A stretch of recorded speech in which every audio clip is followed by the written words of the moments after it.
Sunday afternoon, busy na naman ang kusina namin kasi nag-food prep kami for, sorry, dirty pa yung, stove.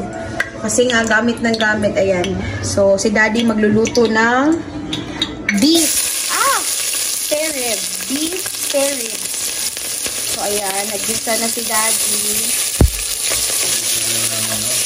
Ay. Sibuyas at bawang. Ito, may niluluto akong humba. Sa Bisaya, humba yan. Humba na tiil ng baboy. Paa ng baboy. Humba yan. Maraming kamatis for the beef. Right. Tapos, meron din kami isda for inununan in Bisaya. Ipapaksiw namin mamaya. Paksiw. Ito yung spare ribs, beef spare ribs. Meron din kaming,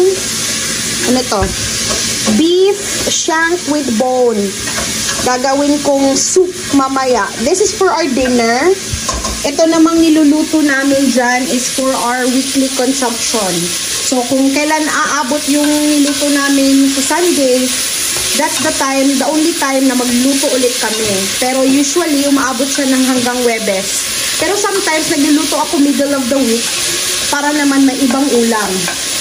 So, ayan. So, magluluto kami ngayon ng 1, 2, 3, 4 na food para sa aming weekly consumption. So, ginagawa namin yan, guys, para hindi na kami mahirapan sa weekdays kasi nga, we are both working and the kids are at school. So, in the afternoon, pagod na kami when we get home.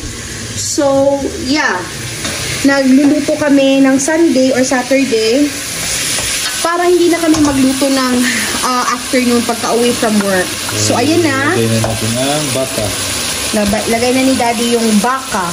Beef. So, ribs yan. Spare ribs ng beef. I don't know, spare ribs ba? Basta ribs siya ng baka.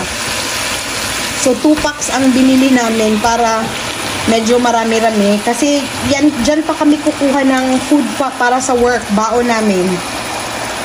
So, ayan. Ito naman, kailangan ko tong, i-mix that day, no? Yung humba. That's humba. So, kung nakikita nyo sa labas, winter na talaga, guys. Punong-puno ng snow.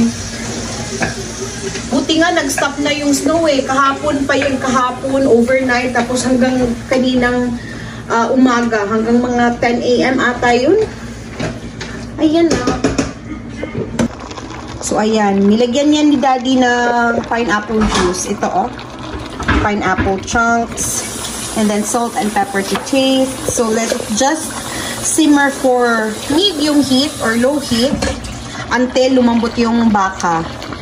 So, gagawa din pala ako ng kung alam nyo sa Bisaya, puto sikwati or in Tagalog is puto maya. Kasi meron akong chocolate dito, oh. Chocolate. Kasi yung mga bata, nagkikrave sila ng ano ba yun? Hot chocolate? Pero, ewan ko kung bakit wala sa Tim Hortons at saka sa McDonald's. Dumaan kami kanina. So, kaya gumawa na lang kami ng sarili namin. Meron naman kaming tablia. So, ayan. So, gagawa ako ng puto maya to pair that with para snacks. So, ang dami naming carrots, guys. Kasi sa grocery, sinail siya 87 cents lang. So, nakabili ako ng 2 pack ng carrots. So, yun na. Ang mga bata ito. May nagko-computer, may nanonood ng TV. We have to study after, ha? Yes. Ayan, nanonood siya ng Grinch. What movie are you watching, Cassandra? Ha? What movie? Most study ko when? This afternoon. Watching the Grinch. She's watching the Grinch. Mommy, what am I gonna There. This is the second Grinch movie she watched this day. Earlier she watched the cartoon and now she's watching the real life. The real version. What? The real version. The real version, sabi ni Cassandra. Our Are you gonna study? Yes, baby. What study? The oral presentation book. What if I forget? No, you won't. So, we'll just wait for the food to cook and then yun lang gagawin namin for our Sunday. After a few minutes of continuous boiling, ayan na yung beef and yung humba, guys. Dili kay Claro, no, hindi masyadong clear. Pero malapit na siyang maluto. Pati din ito. So, ang lulutuin na lang is yung fish. Ayan, nag-fog na tuloy yung cellphone ko. Fish, tsaka yung beef soup na ulam namin for dinner. So, ayun na. So, malapit na rin magdilim. It's 3:30, so nagdidilim siya around 4 something or 4:30 the latest. So ayun lang, yun lang yung mga ganap namin this afternoon. Here's my babies watching movie.